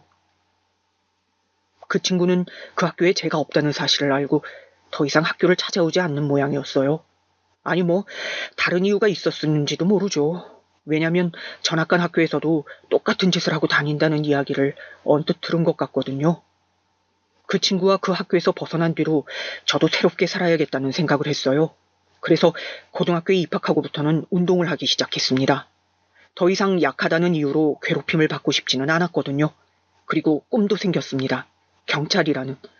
그 친구 같은 친구들을 제대로 벌주고 싶다. 막연히 그렇게 생각했던 것 같아요. 운동을 열심히 하면서 키도 15cm 정도 더 컸습니다. 뼈대도 굵어져 몸도 그 전보다 커졌어요. 생김새가 달라진 건 아니었지만 보는 사람마다 너무 자라서 놀랐다 할 만큼 컸어요. 그리고 공부도 정말 열심히 했습니다. 목표가 있으니까 열심히 하게 되더라고요. 공부를 잘하고 덩치까지 큰 학생, 정신을 차려보니 고등학교에서는 제가 권력의 제일 꼭대기였더라고요. 제가 별다르게 노력하지 않아도 주위에 친구들이 몰렸고 제 한마디에 눈치를 보는 아이들이 생겼습니다. 그러고 보면 학교나 사회나 별 다를 게 없는 것 같아요. 힘과 권력이 이 모든 것이라는 점에서 말입니다. 저는 딱히 그런 것에 관심이 없었기 때문에, 아니, 없다기보다 경멸했기 때문에 조용히 공부만 했던 것 같아요. 그리고 경찰대를 장학금을 받고 들어갔습니다. 온 가족의 경사였습니다. 저희 집안에서 학교를 제일 잘 갔거든요. 어떻게 보면 그 친구의 괴롭힘이 제 인생에 동기를 준 거나 다름없긴 하네요. 그럼에도 감사할 마음은 정말 추호도 없지만 말입니다. 몸도 마음도 그때와 완전 다른 어른이 되었지만 아직도 가끔 그때의 악몽을 꾸거든요. 꿈에서 저는 여전히 자꾸 초라합니다. 그리고 그 친구에게 괴롭힘을 당하고 맞죠. 그런 꿈을 꾼 다음 날이면 정말 내가 이 과거에서 벗어날 수 없는 건가 많이 괴롭기도 했어요. 그렇게 경찰대를 우수한 성적으로 졸업하고 지구대에서 6개월을 일한 뒤 발령받았습니다.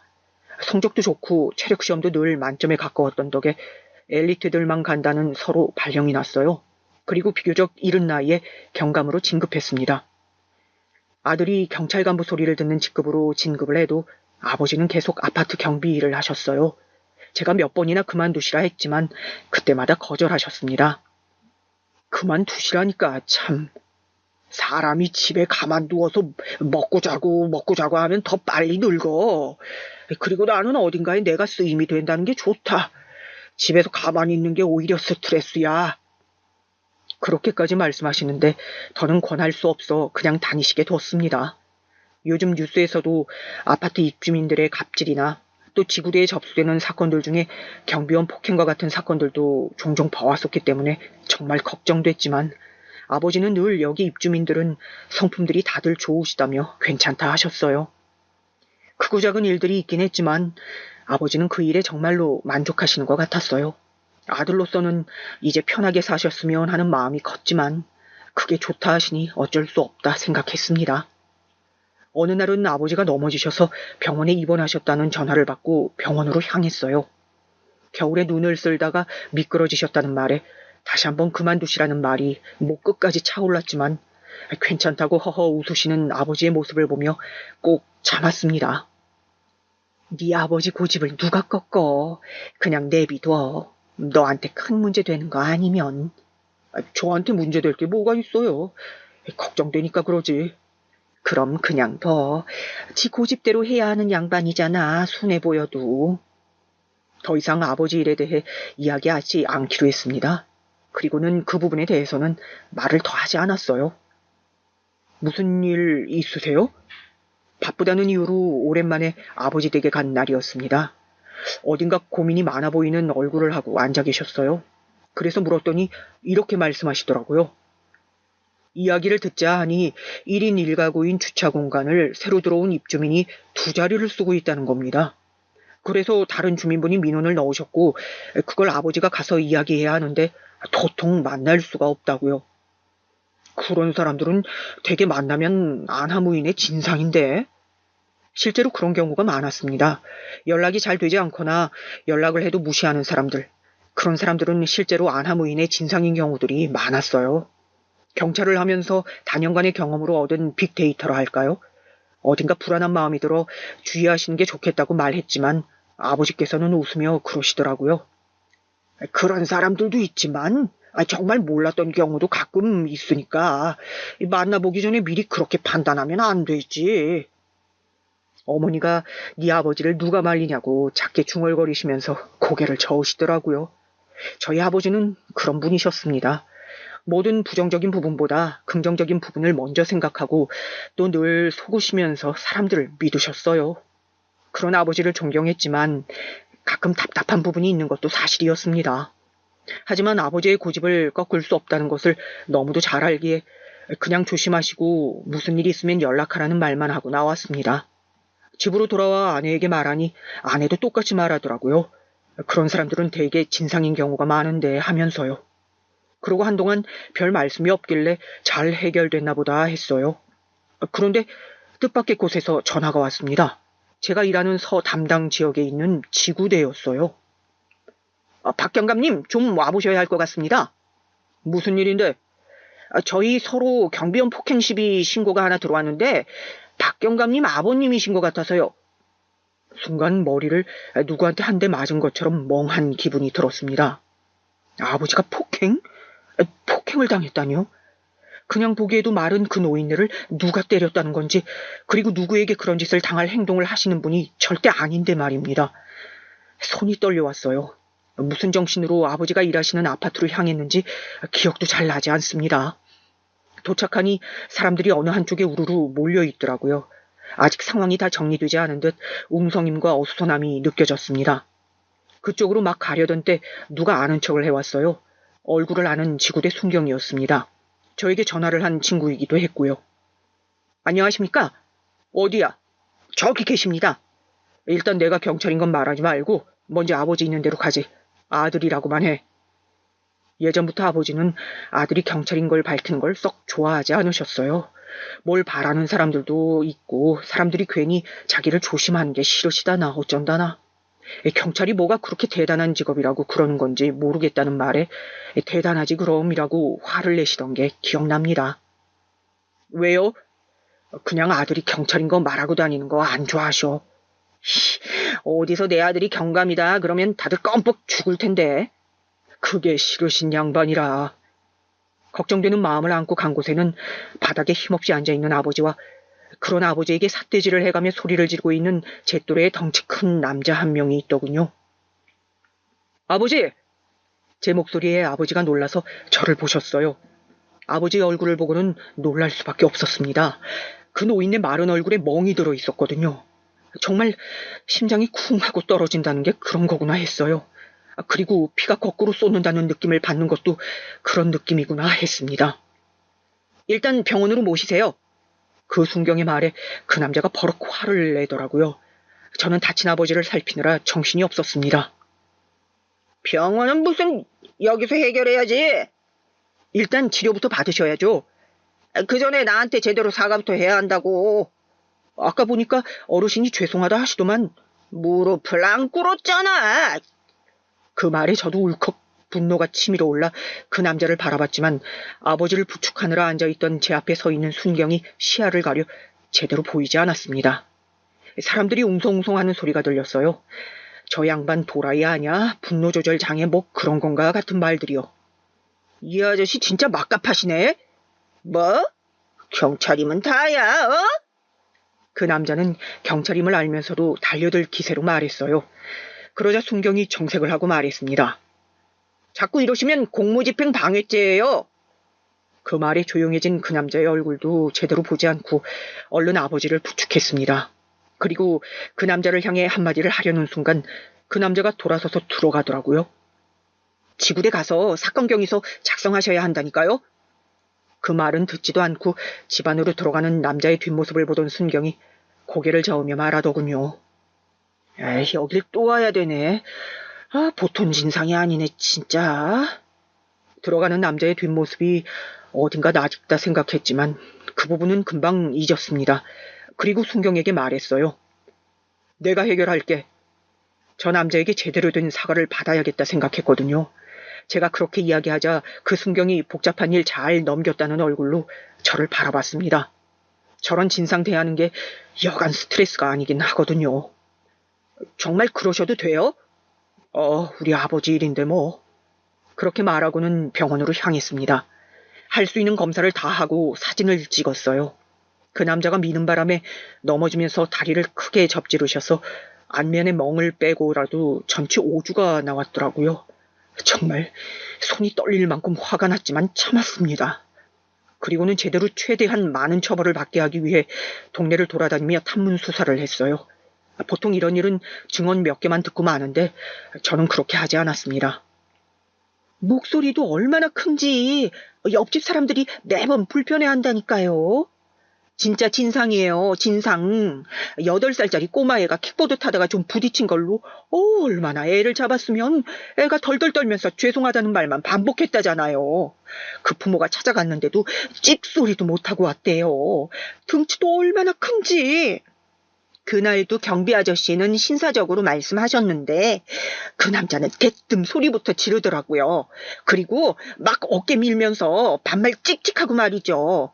경비 아저씨가 사람이 진짜 좋은데 그분이 말이 너무 심한 거 아니냐 사과하라 할 정도였으니까. 그렇게 모은 증언과 증거를 모두 긁어 모아 형사 고소를 했어요. 그리고 얼마 뒤 그 관할 지구대 순경에게서 전화가 왔습니다. 아마 제가 고소했다는 소식을 들었을 거라 생각했어요.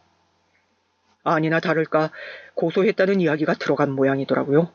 보통 이런 경우에는 거울뿐만 사과를 하러 오는 경우가 많아서 이 남자도 그러려니 싶어 병원과 호수를 알려줬습니다. 그리고 잠시 뒤에 저희 아버지 병실로 찾아온 사람의 얼굴을 확인하고는 한동안 굳어 있을 수밖에 없었어요. 너무나 낯익은 얼굴이었습니다. 그리고 한 번도 잊은 적 없는 얼굴이기도 했어. 당연하죠. 아직도 가끔 그 친구 악몽을 꾸는걸요. 아니, 감히 경비원 주제에 입주민을 고소를 해? 들어오자마자 소리를 버럭버럭 지르는 그 친구는 정말 이제 하나도 변한 게 없어 보였습니다. 살이 좀 쪘다는 것과 더 심술맞게 늙어있는 얼굴 정도가 달랐을까요? 언제 무릎 꿇으러 오냐 기다리고 있었는데 감히 나를 고소를 하셨겠다. 할만하니까 했죠. 넌 뭐야? 뭔데 간섭이야? 이분 아들인데요. 아, 너구나. 다 늙은 노인네가 이런 일이나 하게 두는 불효자 자식이. 제가 좋아서 하는 일입니다. 이런 허드렛 일을 좋아서 하는 인간이 어딨어. 구라도 작작 좀. 아, 근데 아들내미 낯이 좀 익는데? 뭐 어디서 봤지? 그러면서 저를 빤히 쳐다보더라고요. 순간 그 시절로 돌아간 것 같은 기분이 느껴져 심장이 세게 뛰었습니다. 한동안 빤히 저를 바라보던 친구가 생각이 났는지 저에게 삿대질을 하며 소리쳤어요. 아! 그 찌질이! 여전했습니다. 그 힘으로 다 해결하려는 것도 험상궂은 얼굴과 예의와 배려라고는 찾아볼 수 없는 말투까지요. 네가 여기 왜 있냐? 그때보다 키가 좀 컸다. 뭐 맞고 살기 싫어서 운동 좀 했냐? 그렇게 비꼬던 친구가 지금 상황이 어떤 상황인지 깨달은 듯한 얼굴로 손뼉을 쳤어요. 네가 이 경비 아들이라고? 오호라, 잘 됐네. 고소 취하해. 뭐? 내가 누군지 너 잘 알잖아. 당장 취하해. 더 험한 꼴 보기 싫으면 나 화나면 어떻게 되는지 네가 제일 잘 알 거 아니야. 그러면서 빈정거리더라고요. 제일 잘 알긴 알죠. 얼마나 무식하고 비열한지 말입니다. 없어 보이는 것까지 지혜비를 쏙 빼닮았구만. 완전 닮았네, 닮았어. 어이 경비, 내가 댁 아들이랑 동창이야, 동창. 자기 아버지 뻘 되는 사람에게 반말을 찍찍하는 것부터 쟤는 여전히 그 중딩 때 그대로 하나도 잘하지 않았구나 싶었어요. 그 친구가 저희 아버지를 때렸다는 사실을 생각하니 저도 분노가 차올랐습니다. 그렇게 숨을 고르고 있는데 제 앞에 와서 또 시비를 걸기 시작했어요. 저 나이 많고 배운 거 없는 할배가 고소를 직접 하지는 않았을 거고. 네가 시켰지? 내가 했어. 내가 했어? 뭐 문제 있냐? 폭행을 한 사람을 고소한 건데?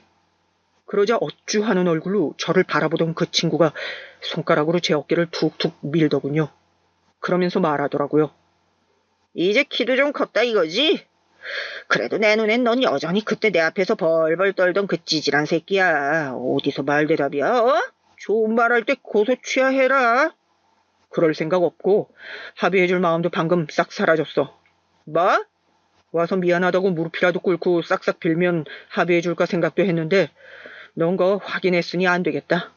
너는 어떻게 그대로 쓰레기로 컸냐? 이 개자식이 뭐라 그랬어? 너 지금 나치면 또 고소한다. 그래도 머리에 든 게 뇌이긴 한 것 같더라고요. 그 말에 생각이라는 걸 하더니 들었던 주먹을 내려놨습니다. 그리고는 잠시 화를 식히는 듯 심호흡을 하고서는 다시 비아냥거리기 시작했어요. 그 애비의 그 자식이라더니 너도 좀 모자라냐? 니네 애비도 좀 모자라더라. 한 말 못 알아먹고 앵무새처럼 차 빼라는 말만 반복하는 게. 그만해라. 뭘 그만해? 그러고 보니 너네 애비 장애인이었지. 한쪽 다리 못 쓰는 병신. 그때도 저렇게 이야기했었죠. 그리고 그때도 저는 참지 못하고 처음이자 마지막으로 저 친구에게 달려들었습니다. 딱 그때의 기분이 들었어요. 눈에 번쩍하고 불꽃이 있는 느낌이었습니다. 평생을 살면서 그 정도로 욱해본 건 그때가 처음이었어요. 지금 뭘 했어? 뭐? 내가 틀린 말 했냐? 왜 열받아? 그럼 네가 뭘 어쩔 건데? 야, 이 개새끼야. 뭐? 너 지금 뭐라고 했냐? 이게 아주 겁대가리를 상실했지? 제가 제 화를 주체하지 못하고 주먹을 들어올리려는 순간 아버지가 제 이름을 불렀고 그와 동시에 입원실 문이 열렸습니다. 그 순경이었어요. 박 경감님, 혹시 그 피의자... 그 순경은 몸싸움을 하기 일보 직전으로 보이는 상황을 확인하고는 재빨리 저희 둘 사이에 섰어요. 그리고는 제 주먹을 잡아 내렸습니다. 이유야 어찌되었던 경찰이 폭력을 쓴 건 사회적으로 문제가 되는 사안이니까요. 그 친구 아니었으면 일이 어렵게 됐을지도 모르죠. 지금 생각하니 참 고맙네요. 저를 박경감이라고 부르는 것을 그 친구가 들었는지 갸웃하더니 저를 보면서 말했습니다. 박경감? 경감님, 아직 말씀 안 하셨어요? 순경이 징하다는 얼굴로 저를 보더군요. 일부러 말을 안 한 건 아니었어요. 타이밍을 놓친 거지. 경감이라니, 이 새끼 저 경비 아들 아니야? 닮았는데? 이분이 지금 제정신이 아니신가? 경감님도 맞고 저분이 경감님 아버지도 맞으세요. 뭐? 그럴 리가... 뭔 그럴 리가는 그럴 리가예요. 박 경감님 아버지께 사죄드리러 온 줄 알았더니 병까지 와서 행패를 부려요. 지금 싹싹 빌어도 모자랄 판에. 멍한 얼굴로 저와 저의 아버지를 바라보는 그 친구에게 다가가 조용히 명함을 내밀었습니다. 얼떨떨한 얼굴로 서 있던 그 친구가 명함을 받더라고요. 처음부터 말했어야 했네. 내가 지금 동부서에서 일하고 있거든. 명함에 선명하게 찍혀있는 경감이라는 직책을 확인한 친구의 표정이 굳었어요. 경감? 네가 경감이라고? 어떻게 그 찌질이가? 뭐가 어떻게야? 경찰대 나오시고 동부서에서 진급도 제일 일찍 하신 엘리트신데? 제 명함을 받아들고 한동안 생각에 잠긴 듯 보였던 친구가 곤란한 듯한 얼굴로 인상을 썼습니다. 아무래도 큰일 났다 싶었겠죠. 뭔가 잠시 생각하는 듯 하더니 저에게 다가와 손을 내밀었습니다. 그리고는 허허 웃더라고요. 정말 기가 차죠.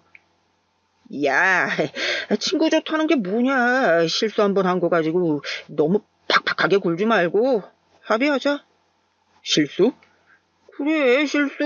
뭐 살다 보면 이런 일 저런 일 다 있는 거지 뭐. 우리 아버지 저기 누워 계신가 안 보여? 너는 지금 멀쩡히 걸어서 들어왔잖아. 제 말에 화를 참는 듯 이를 한번 악문 친구가 뭔가 대단한 결심이라도 한 듯 말하더군요. 미안하다. 정말 하기 싫은 얼굴이었어요. 왜 나한테 사과해? 맞은 건 우리 아버지인데. 그렇게 말하니 눈을 꼭 감고는 다시 한번 화를 삭히는 듯 보였습니다. 그리고 뒷단에는 대단한 결심을 한 듯 어리벙벙하게 이 모든 상황을 보고 있는 저희 아버지에게 까딱 고개를 숙였다가 다시 들더라고요. 아니, 죄송합니다. 차는 오늘 중으로 뺄게요. 그러고는 저를 보고 다시 말했습니다. 동창 좋다는 게 뭐야? 한 번만 봐주라. 좋다는 게 뭐야? 너랑 내가 그럴 사이였던가? 제 말에 잠시 인상을 찌푸리더니 애써 다시 화를 삼키는 게 보였습니다. 그게 언제적이야? 이제는 그런 과거쯤은 다 잊을 때도 됐지. 이 사내 자식이 쪼잔하게. 억지로 웃으며 그렇게 말하는 그 친구의 얼굴을 한 대 치고 싶었습니다. 누구 마음대로 과거야? 그리고 네가 한 짓이 그냥 시간이 지난다고 잊을 수가 있는 일이야? 친구 하나 괴롭혀서 강제 전학 가는 일이 그렇게 가벼운 일이었나? 제 말에 순경이 놀란 듯 저희 둘을 번갈아 보더라고요. 그 친구는 제가 자신의 말이 전혀 통할 것 같지 않자 인상을 확 찌푸리며 태도를 바꿨습니다. 그래서 안 봐주겠다 이거지? 이게 봐주고 말고 한 일이야? 명백한 가해자가 있고 피해자가 있는데? 내가 이렇게까지 했는데? 네가 뭘 했는데? 와서 아들이 경감인 거 확인하고 억지로 사과 한마디 한 거 말하는 거냐? 사과 한마디로 해결이 안 될 거라 생각한 건지 아니면 본인 성격을 못 죽인 건지 그 친구는 다시 안하무인으로 나오기 시작했어요. 증거 있어? 에? 경찰이 자기 지위 이용해서 이렇게 세금 따박따박 내는 대한민국 국민을 억울하게 해도 돼? 공권력 남용이야 이거. 그 말에 순경이 어이없다는 듯 웃더라고요. 무슨 소리를 하시는 거예요? 현장 조사하는데 증인들이 한무더기가 나왔는데 억울하다니. 그 증인들 다 매수했는지 내가 어떻게 알아? 이렇게 막무가내시면 진짜 큰일 나요, 피의자분. 누가 피의자야, 누가? 다시 소리를 지르는 그 친구의 모습을 보며 순경도 저도 할 말을 잃었습니다. 역시 정말 나이가 들어도 여전하더라고요. 그 친구는 한참을 그렇게 씩씩거리며 악을 지르고서야 돌아갔습니다. 그 친구가 가고 나니 귀가 다 먹먹하더라고요. 소리가 얼마나 컸던지. 아버지와 어머니 그 친구가 과거에 저를 괴롭혔던 친구였다는 사실을 알게 된 게 마음이 쓰였어요. 그 친구가 예전에 그 친구였는지는 몰랐구나. 신경 쓰실 필요 없어요. 아버지는 그 친구가 그 친구라는 사실에 놀라셨고 어머니는 분노하셨어요. 그리고는 사람 고쳐 쓰는 거 아니라고 어쩜 저렇게 변하는 게 없냐고 몇 시간을 욕을 하셨습니다. 경비원의 아들이 경감이라는 이야기는 아파트 단지 내에 금방 퍼졌어요. 그런 소문은 또 어찌나 빨리 퍼지는지 하나둘 아버지에게 병문안을 와서 저에게 증언을 하겠다고 하더라고요. 살면서 경찰이라는 직업 때문에 득을 본 적도 있고 또 반대로 손해를 본 적도 있었지만 그 순간만큼은 경찰이 되길 정말 다행이라고 생각했습니다. 사건의 정황은 이랬습니다. 아버지가 종이에 글씨를 써서 그 친구 차에 끼워뒀답니다. 앞유리예요. 어디 차에 대단히 손을 댄 것도 아니고 혹시 문제 생길까봐 테이프도 붙이지 않으셨대요. 그런데 그 친구가 자기 차에 놓인 아버지의 쪽지를 보고 네가 뭔데 내 차에 손을 댔냐 그 불같이 화를 냈대요. 그러면서 아버지 어깨를 막 찔렀다더군요. 중학교 때 제게 하던 짓을 그대로 한 겁니다. 야, 이 노인네야, 당신이 뭔데 내 차에 손을 대? 연락이 안 돼서 쪽지를 그냥 두고 온 건데 차에 손을 대지는 않았습니다. 하지만 기분 나쁘셨다면 죄송해요. 아도 연락이 되질 않아서. 연락이 안 되면 될 때까지 하던가 아니면 기다리든가. 왜 감히 입주민 차에 손을 대냐고. 경비 나부랭이가. 당신 여기 입주민들이 주는 돈으로 먹고 사는 거 아니야? 그러면 내가 당신 고용주인데? 말씀이 너무 지나치시네요. 지나쳐? 지나쳐? 보아하니 우리 아들뻘인데 아무리 내가 경비 일을 하고 있다지만 나이 많은 게 뭐? 내가 당신 고용주인데 당신 나이까지 신경 써야 돼? 꼬우면 그만둬. 내가 당장 입주민 대표한테 가서 민원 넣을 테니까. 그거야 상관없는데 다른 입주민분들께 피해를 주니까 차는 한 대 빼주세요. 이 양반이 끝까지? 그리고는 아버지 얼굴을 치고 밀었다고요. 그 바람에 넘어지시면서 다리를 접지르신 거였습니다. 여러 증언을 듣고 보니 더 화가 나더라고요. 정말 톡톡히 알게 해주고 싶었습니다. 막 살면 어떤 대가가 따르는지 말입니다. 모은 증거 모두를 제출하고 입주민분들께 탄원서도 받았습니다. 흔쾌히 써주시는 분들이 많더라고요. 아니, 우리 경비원 아저씨 아드님이 경감님이실 줄은 정말 몰랐잖아요. 그런 이야기는 워낙 안 하시니까. 그만두실 건 아니시죠? 계속 해주세요. 그니까요. 그런 아드님 두 분이 경비 일 하신다고 소문나면 우리 아파트가 얼마나 치안이 좋아지겠어요.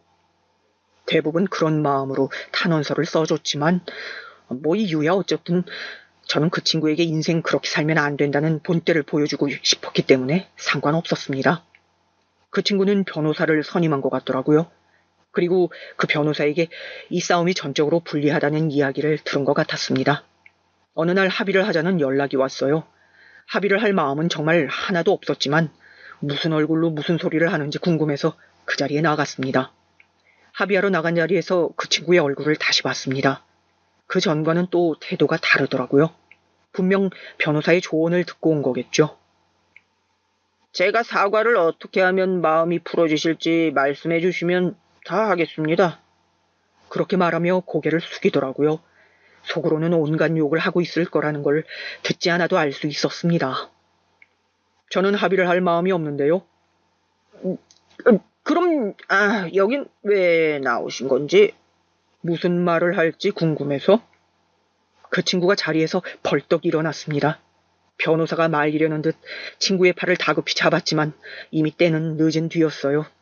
저에게 주먹을 날렸거든요. 그대로 그 안에 모든 사람들이 굳었습니다. 물론 그 친구는 씩씩거리느라 아직 자신이 무슨 짓을 저질렀는지 모르는 모양이었고요.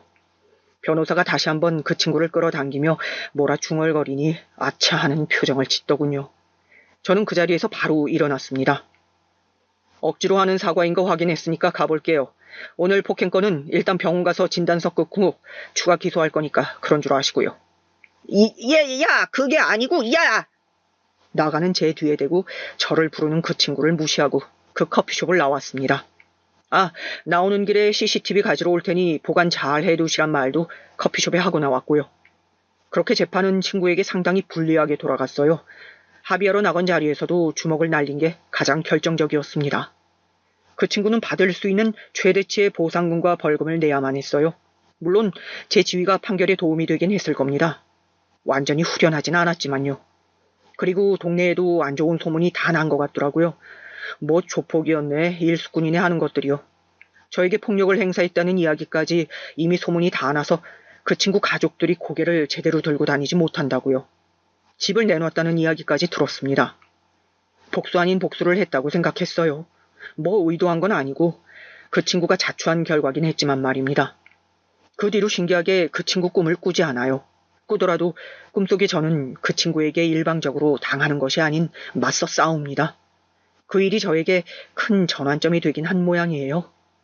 키가 크고 덩치가 커지고 힘이 세지고 인정받는 경찰이 되어 일하면서도 왜 그 친구와 내 과거를 떨쳐내지 못하는지 의문이었는데 이제 매듭이 지어진 느낌이었습니다.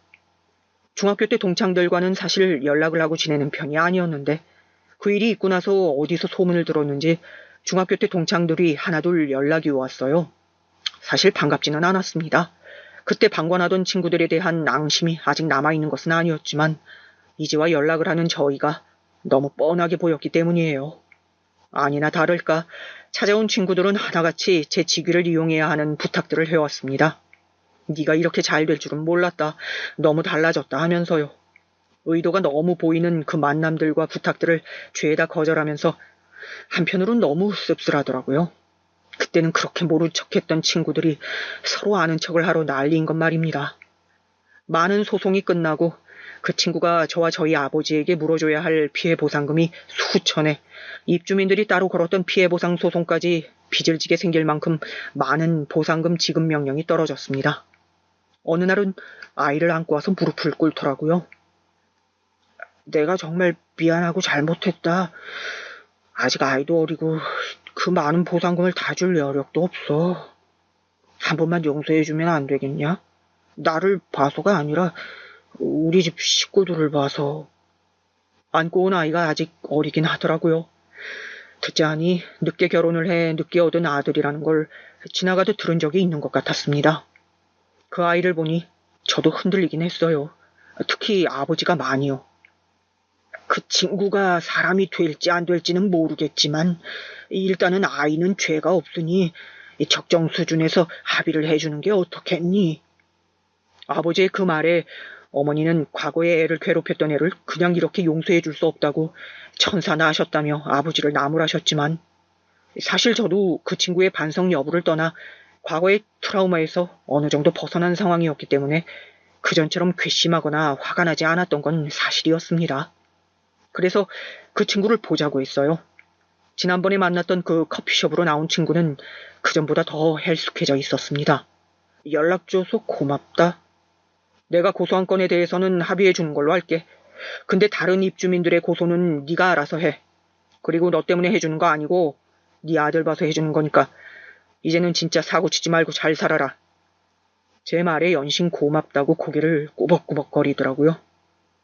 뭐 좋은 년으로 만난 것도 좋은 추억이 있는 것도 아니고 잘 지내라는 말이나 또 보자는 말은 못하겠다. 그냥 사고치지 말고 살아. 그렇게 말하고는 일어서서 자리를 나왔습니다. 아버지는 회복하셔서 다시 출근을 하세요. 말렸는데 고집이 워낙 세셔서 어쩔 수 없더군요. 뭐 이제 거기 입주민들도 아들이 뭐하는 사람인지 알고 찾아와서 한 말들을 보면 큰일은 없겠지 싶어서 그냥 하시게 뒀습니다.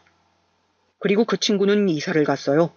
낯도 다 팔렸고 소문도 이상하게 난 마당에 더 이상 그 아파트에서 살 수는 없었겠죠. 이 이야기가 여기서 이렇게 마무리가 됐다면 참 좋았을 텐데 그러지 못했습니다. 어느 날 모르는 번호로 전화가 왔어요. 직업의 특성상 그런 번호로 오는 전화도 다 받기 때문에 그냥 받았습니다. 그렇게 듣게 된 이야기는 크게 놀랍진 않았어요. 누군가 사고를 치고 자신의 전화라면서 제 연락처를 주고 다닌다는 이야기였습니다. 이 일을 하면서 한두 번 겪은 일이 아니었기 때문에 놀라울 건 없었어요. 범죄자를 상대하는 일을 하고 있고, 어떤 사람은 앙심을 품고 또 어떤 사람은 제 덕을 보기 위해 생각 없이 저를 사칭하고 다닌 일이 종종 있었습니다.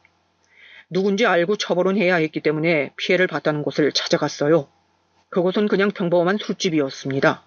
저희 동네 바로 옆 동네였기 때문에 가는데 오래 걸리지도 않았어요. 제가 갔더니 주인이 그 전화번호의 주인 맞냐며 놀라더군요. 그날 사고친 사람이 아닌 처음 보는 사람이 들어와서 놀란 모양이었습니다. 인상착의 기억하세요? 그냥 험상 긋고 덩치 크고 술에 취해서 난장 부리는 걸 말렸더니 자기가 누군지 아냐면서 휴대폰 번호를 적어주고 갔어요. 물어낼 거 있으면 여기로 전화하라면서. CCTV는요? 그랬더니 사장이 난감한 얼굴로 그러더군요. 고장이 나서 그때 녹화분이 없다고요. 이렇게 되면 좀 오래 걸리겠는데 하고 중얼거렸습니다. 어쨌든 경찰을 사칭한 거니 잡아야 했어요. 처벌의 강도도 낮지 않을 거고요. 그렇게 골치 아파하고 있는데 뜻밖의 사람에게 그 사람의 정체를 듣게 됐습니다. 또다시 모르는 번호로 전화가 와서 이번에도 그런 일인가 하고 받았더니 이름도 제대로 기억하지 못하는 동창이더라고요. 절대 이야기하지 말라고 말하면 죽여버린다 그랬는데 아무리 생각해도 네가 알아야 할 것 같아서. 그리고 나중에 나까지 말리면 너 어떡하나 싶고. 그 동창의 말을 듣자 하니 제가 그렇게 합의를 해준 뒤로 여기저기 저에 대한 안 좋은 이야기를 엄청 하고 다니면서 언젠가는 이 수모를 다 갚아줄 거라 하고 다닌 것 같더라고요. 역시나 예상대로 정신을 못 차린 게 분명했습니다. 그러면서 제 전화번호를 그날 뿌린 것도 그 친구라는 이야기를 해줬습니다. 한창 술을 마시다 옆 테이블이랑 시비 아닌 시비가 붙었는데 그 친구가 갑자기 자기가 누군지 아냐면서 제 신분을 팔았답니다. 나중에 나오면서 왜 그러냐 물으니 자기도 모르게 그렇게 됐다며 어디 가서 절대 말하지 말라고 했다네요. 정말 기가 찼습니다. 그렇게 저를 경멸하고 제 발 아래로 보며 저를 괴롭힐 때는 언제고 이제는 저의 신분을 이용하고 다닌다는 사실이 말입니다. 곧장 그 친구에게 전화를 했어요. 여보세요? 네가 웬일이냐? 아무렇지 않게 전화를 받는 것도 정말 기가 막혔습니다. 너 내 신분 팔고 다닌다며? 그랬더니 정말 제가 모를 거라 생각했는지 한동안 말이 없더라고요. 경찰 사칭하고 다니는 게 얼마나 큰 죄인지 알고는 그랬냐? 사칭이라니 일부러 그런 것도 아니고 나도 모르게 그런 건데. 듣자 하니 시비가 붙은 옆 테이블의 사람들이 자기보다 등치도 크고 힘도 좋아 보였답니다. 그대로 여기서 일이 더 커지면 큰일이 나겠다는 생각에 겁이 나서 제 이야기를 하면서 그들을 겁준 거라고요. 경감이라 그러면 겁내고 그만둘 것 같아서요. 네 사정이 어떻게 됐든 내가 알게 됐고 그건 명백한 사칭이야. 진짜 한 번만 봐줘라. 미안하다. 기분이 묘했습니다. 언제나 자신의 힘과 권력으로 저를 찍어 누르기 바빴던 중학교 시절 그 친구가 이제는 제 권력과 힘을 이용하고 있다는 사실이 말입니다. 그리고 다시 한번 깨달았어요. 사람은 정말 변하지 않는다는 사실을요. 그 친구는 사실 그러고도 한동안 정신을 못 차려서 이런저런 소식들이 들려왔습니다. 아버지가 일하는 아파트에 이사 오기 전에도 이사를 여러 번 다닌 모양이었어요. 이유는 늘 이웃 간의 불화 끝에 쫓겨나다시피 나온 거라고 하더군요. 친구들에게도 하나둘 손절당하고 회사도 오래 붙어있는 곳이 없었다고. 이혼을 당한 것 같다는 말도 그 뒤에 듣게 되었습니다. 그렇게 아끼던 아들도 아내가 데려가고 혼자 남았다고요. 어느 날 이런 생각을 해본 적이 있어요. 그 친구는 고치려는 노력을 해보긴 했을까? 그 고민에 제가 내린 결론은 없다였습니다. 여태 그렇게 살아와도 딱히 불편한 게 없었을 거거든요. 작게 징계를 받거나 귀찮은 일들이 생겼겠지만 그게 자신의 성격을 고칠 만큼의 그걸 노력할 만큼의 큰 처벌은 없었을 거예요. 그러니 바뀔 필요도 없었겠죠. 이혼을 당하고 혼자 살면서 여기저기 들쑤시고 다니는 바람에 그나마 연락을 하던 친구들에게마저도 손절을 당했다는 이야기를 들었습니다. 그렇게 하나둘 떠나가고 결국에는 혼자 남게 되겠죠. 그리고 먼 훗날 그렇게 살지 않았어야 했는데 하면서 후회할 겁니다. 이 친구와의 일화는 여기까지입니다. 물론 이 다음에 또 사고를 칠 수도 있고 저에게 보복을 할 수도 있어요. 그런 친구니까요. 하지만 저는 별로 걱정되거나 그러진 않습니다. 그 친구의 수준을 알고 또 저는 이제 더 이상 그 친구가 무섭지 않거든요. 그 친구가 무서워서 덜덜 떨던 중학생의 저는 이제 더 이상 그곳에 없어요. 이번 일을 겪으며 가장 많이 변한 부분은 그 부분입니다. 과거의 그 악몽 같던 일에서 벗어날 수 있게 된 거요. 아무리 성공하고 외형이 달라졌어도 그런 상처는 쉽게 지워지지 않았거든요. 경찰서에도 제가 과거에 그런 일을 당했었다는 게 소문이 난 모양이더라고요. 와서 다들 한마디씩 했어요. 박경감의 그런 모습은 정말 전혀 상상이 되지 않는다고요. 사람은 참 외형만 봐서는 어떤 일을 겪고 어떤 삶을 살아왔는지 알 수 없는 것 같습니다. 가만히 있어서 극복되는 것들이 있고 아닌 것들이 있는 것 같아요. 물론 많이 극복했다고 생각하면서 열심히 살아왔지만 그 친구는 저에게 극복되지 않는 영역이었습니다. 그런데 이제는 완전히 극복했어요. 제 노력도 중요하지만 그것만으로 되는 것이 아닌 만큼 잘못을 했을 때 그에 맞는 적절한 처벌과 주변 사람들의 관심은 언제나 필요합니다. 혹시 주변에 그런 사람들이 보이거든 그냥 방관하지 마세요. 방관도 당하는 사람 입장에서는 큰 폭력이고 트라우마니까 말입니다. 오늘 제 이야기는 여기서 마칠게요. 들어주셔서 감사합니다.